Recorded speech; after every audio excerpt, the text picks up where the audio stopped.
नमस्कार मंडळी. आता गरमी खूप जास्त वाढलेली आहे आणि ह्या गरमीमध्ये प्रत्येकाला रोज काही ना काही थंड खावंसं तर वाटतंच. खास करून मुलं जेव्हा स्कूलमधून येतात किंवा बाहेरून येतात तेव्हा त्यांना थंड खावंसं तर वाटतंच. म्हणून आज मी त्यांच्यासाठी बनवली आहे घरच्या घरी मस्त अशी मटका मलाई कुल्फी. चला तर त्याची कृती बघून घ्या. इथं मी फ्रेश क्रीम घेतलेलं आहे. तुम्ही कोणत्याही ब्रँडचं घेऊ शकता. पहिल्यांदा आपल्याला हे छान फेटून घ्यायचं आहे.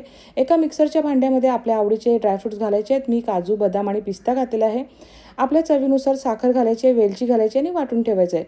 हे मिश्रण जे आहे ते आपण महिनाभर तरी स्टोअर करून ठेवू शकतो. तुम्हाला जेव्हा आईस्क्रीम बनवायची असेल तेव्हा तुम्ही याचा वापर करू शकता.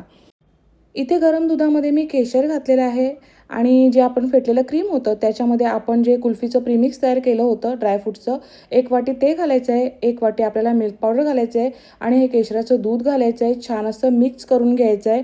व्यवस्थित मिक्स करायचं आहे. एकही गुठली राहता कामा नये. हे बघा अशा पद्धतीत आपलं मस्त असं मिश्रण तयार झालेलं आहे. आता मटके मी स्वच्छ धुवून घेतलेले होते.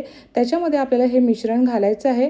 आता त्याच्यावरती तुम्ही तुमच्या आवडीचे कोणतेही ड्रायफ्रूट्स घालू शकता. मी बदाम आणि पिस्ता घातलेला आहे आणि वर थोडीशी केसरही घातलेली आहे. याच्यावर आपल्याला फॉईल पेपर लावून ठेवायचं आहे सगळ्या मटक्यांना. अशा पद्धतीत सगळ्या मटक्यांना फॉईल पेपर लावून घ्यायचा आणि हे 6 ते 7 तास तरी आपल्याला डीप फ्रीज करून घ्यायचं आहे. बघा आहे ना अगदी सोपी रेसिपी, कुणीही अगदी सहजपणे बनवू शकेल. तर तुम्हाला आजची माझी मटका मलाई कुल्फीची रेसिपी कशी वाटली?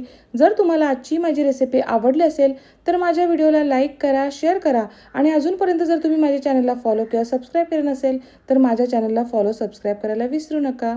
धन्यवाद.